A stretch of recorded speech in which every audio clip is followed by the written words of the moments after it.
l'erreur magistrale qui a été faite, incompréhensible, ça a été de dramatiser le AAA, c'est-à-dire d'en faire une sorte de combat national, alors qu'au moment où la campagne pour la défense du AAA a été lancée, nous, sur les marchés financiers, on savait déjà qu'il était perdu. C'est-à-dire que c'était la ligne Maginot, c'était fini. La France emprunte à 3%, l'Allemagne emprunte à 1,80%. C'est pas énorme comme différence, mais ça veut dire qu'il y en a un qui a 20 sur 20 et l'autre ne peut pas avoir 20 sur 20. Et avec le taux de chômage qu'on a, alors que les Allemands ont un taux de chômage qui est au plus bas depuis 20 ans, on ne peut pas avoir la même notation.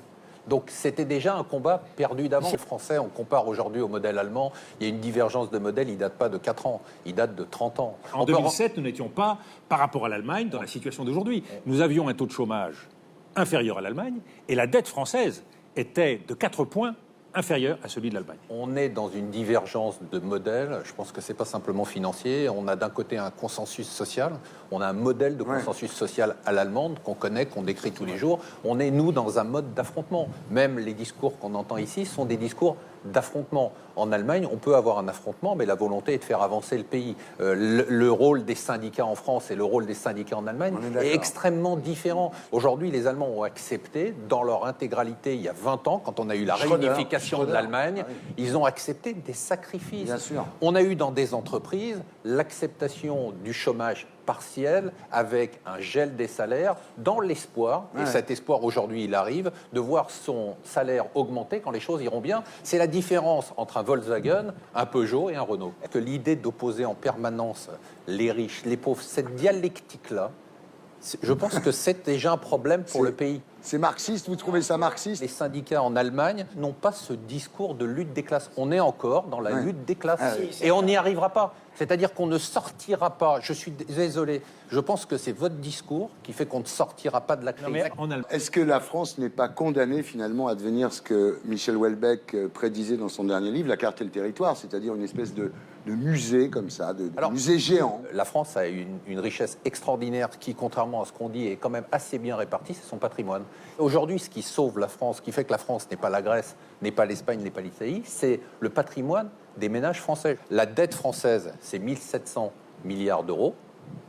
Il y a 200 milliards d'euros en livret A, 1500 milliards d'euros en assurance vie. Donc, juste avec les livrets A et l'assurance vie, on a le total de la dette française. Et juste pour terminer, l'ensemble du patrimoine des ménages français, c'est 10 000 milliards d'euros, dont 60% dans l'immobilier. Je voudrais juste vous rappeler que 2/3 des Français sont propriétaires de leur résidence principale. On est dans un pays, il ne faut pas donner une image d'un pays, qui est un pays dans lequel... Alors, qu'est-ce qu'on fait pour relancer la consommation? On fait quoi? C'est quoi le projet? Alors voilà. Vas-y, donne-moi un petit tuyau. Non, je ne vais pas donner des tuyaux. Papa malade, maman malade. Allez, vas-y, donne-moi l'argent. Donne-moi l'argent.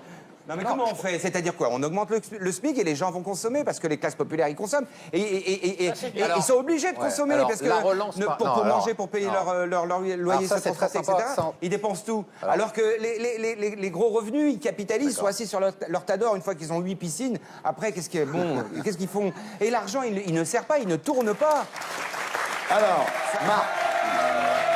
Non, mais moi, je reprends un modèle. Je suis désolé de reparler du modèle allemand, c'est le seul que j'ai vu fonctionner. Le modèle allemand, c'est bien évidemment, la première étape, c'est de ne pas relancer la consommation. La relance par la consommation, ça ne marche pas. Pourquoi? Ça ne marche pas parce qu'aujourd'hui, on consomme, on va acheter des produits étrangers, on fait des importations, on a un déficit commercial qui est massif. La consommation, c'est de l'importation. Les Allemands disent, d'abord, on relance l'investissement, on relance les exportations et ensuite la consommation viendra. Ils ont attendu 20 ans pour la consommation et aujourd'hui la consommation démarre. Et vous avez raison, on attend depuis longtemps en France parce qu'on a fait des erreurs en matière d'investissement. Aujourd'hui, la solution, les seules entreprises qui peuvent créer de l'emploi, ce sont les PME.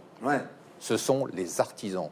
La relance ne peut venir, je suis désolé, ne viendra pas d'un chèque qu'on va faire de 2 000 € à tout le monde. Bien. Alors... Est-ce que la TVA sociale peut nous sortir de la... Elle n'est pas sociale. Elle est patronale. Oui, voilà.